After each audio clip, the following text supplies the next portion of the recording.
nous sommes en compagnie de Mehdi Custos dans sa loge. Bonsoir Mehdi Custos. Bonsoir. Alors, comment vous vous sentez après ce concert? Oula, rempli d'émotions, j'ai la tête pleine d'images, je suis pas encore remis de tout ce qui s'est passé. Alors, on a vu que le public a été très réceptif. Qu'est-ce que ça fait au niveau des impressions?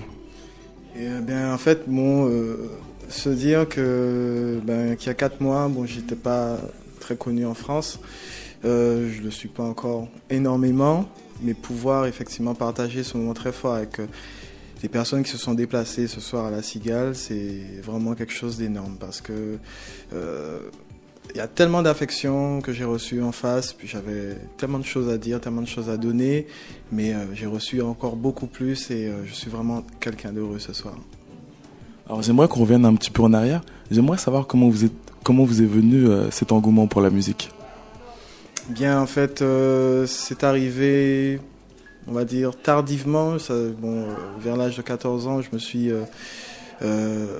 vu offrir un piano par ma mère.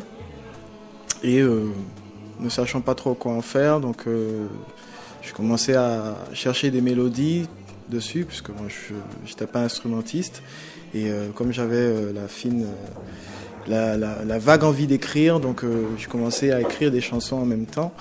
Et jusqu'à faire une petite maquette, justement avec Grégory Custos, qu'on a retrouvé à la Technique ce soir. Donc ça fait carrément très longtemps qu'on se côtoie. Et de cette maquette, j'ai persévéré, j'ai fait des rencontres très intéressantes qui m'ont permis justement de toucher la réalité de la musique, de voir qu'est-ce que ça peut être lorsqu'on en fait son métier, et puis de faire grandir cette passion avec des amis qui partageaient aussi cette passion. J'ai fait partie de groupes, j'ai fait partie aussi de concepts où j'ai été invité en tant que chanteur.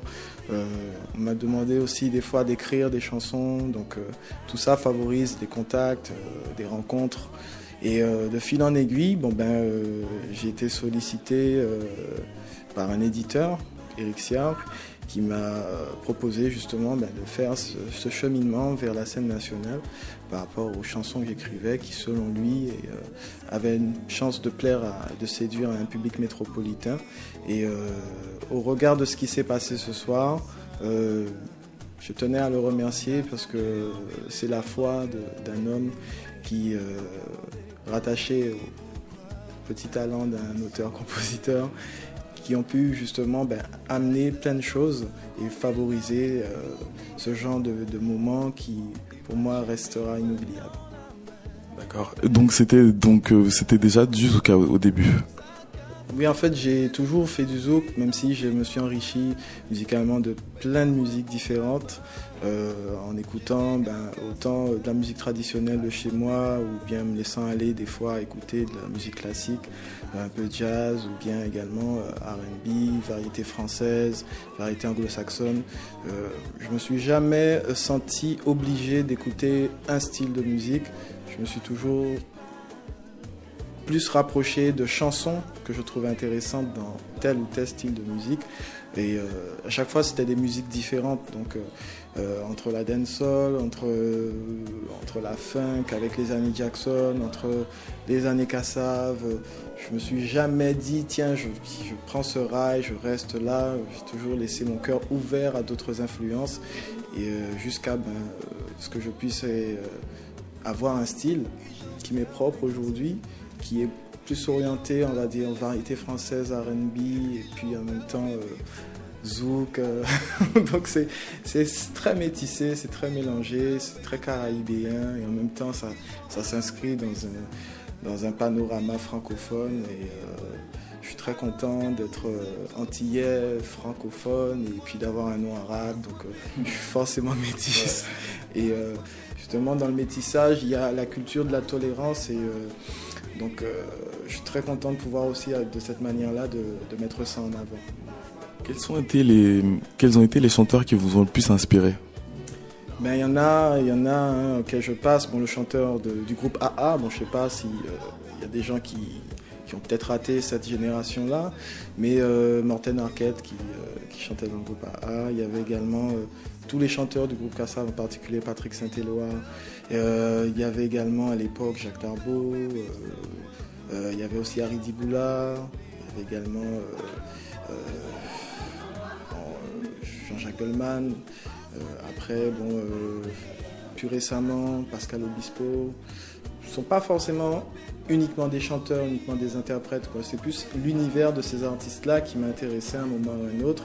J'ai eu aussi ma période Boyz II Men, parce que je faisais partie d'un groupe a cappella. Donc, avec les points communs, on a travaillé leur répertoire, on a commencé à faire des scènes aussi avec leur répertoire.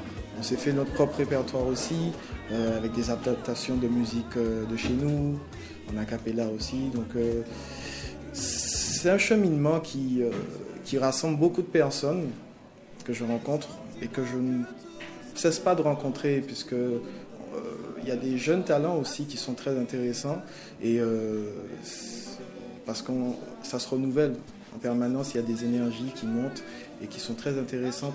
Là, j'ai un coup de cœur aussi pour Amiralty, parce que j'estime que c'est vraiment un chanteur et un interprète hors pair dans son style, qui est très agréable, qui déchire à sa manière. Donc je suis très content aussi de pouvoir le considérer comme membre de la communauté qui pousse et qui fait les choses avancer. Quel était le nom du groupe dans lequel vous avez participé? Alors je faisais partie d'un groupe qui s'appelait Kwebi. Et ce groupe, justement, pendant une dizaine d'années, on a travaillé justement plein de styles différents, sans savoir pourquoi, mais tout simplement parce qu'on avait des coups de cœur pour tel ou tel artiste ou telle et telle chanson. Et donc on a fait des scènes ensemble. On a fait la première partie de Jean-Jacques Goldman, de Trio Esperanza, de Jacques Higelin, également Malavoie. Donc c'était vraiment quelque chose de très très très enrichissant, qui était axé sur les voix et qui nous a permis effectivement d'avoir des rencontres très très importantes pour le groupe et aussi également pour les individus. Et jusqu'à présent, nous sommes en contact.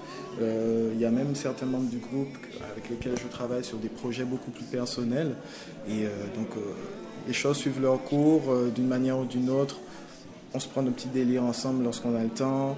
Et puis, s'il y a aussi des sollicitations, il se peut qu'on se retrouve sur scène également. Donc, ça reste un groupe qui me tient beaucoup à cœur. Et pourquoi avoir décidé d'entamer une carrière solo ?